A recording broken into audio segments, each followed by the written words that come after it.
राखब अपना सोया जी के साड़ी में लपेट के। हाँ तो भगी है तो धरब या कवारी में चहेट के।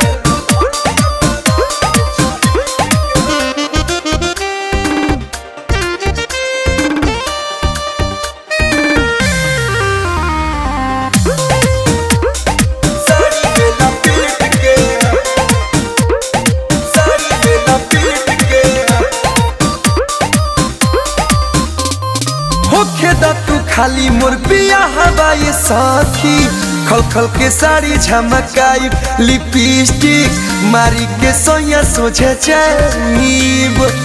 मारी के सोया सोझे जाइब। होके तू खाली मोर पिया हवाई साथी खल खल के साड़ी झमकाई लिपस्टिक मारी के सोया सोझे